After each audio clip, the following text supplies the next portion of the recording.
back to you, Lee. Billy put an offer in on a home that was in really a good price, a really good price. But the contracts were signed.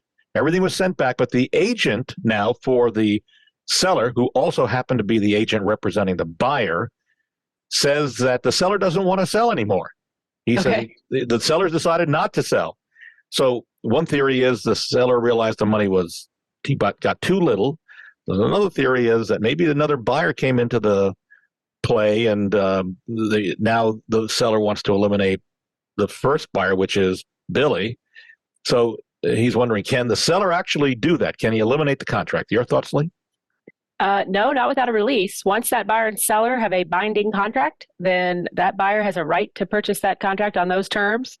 So there is such a thing called damages. So if he could go for damages, which if it's going to cost him money, and let's say he has to extend his lease, or let's say he has to incur a higher interest rate, something like that, he could seek damages. But if he really wants this particular property, he can also seek what's called specific performance. It's hard to say quickly.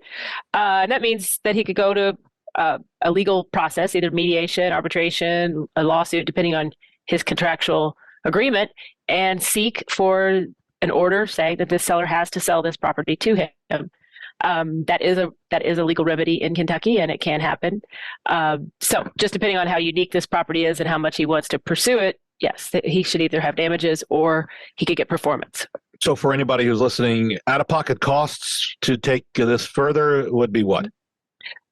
If you're under a Louisville contract, then you're undoubtedly under a mediation arbitration provision. Mediation is relatively inexpensive. It costs about $300 a piece, $400 a piece for the mediator's fee.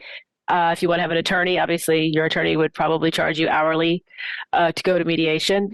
So mediation, you could get in and out of there, a couple $1,000s probably. If you go to arbitration, it gets a little more expensive because they have to pay the arbitrator's fee. And you probably want to have an attorney because it's a little more legalistic.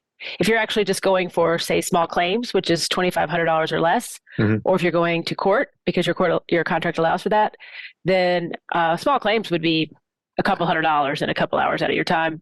A larger case is going to obviously, anytime you get involved in a legal battle, it gets more expensive. But it's also expensive for the other side, which gives everybody a motivation to settle.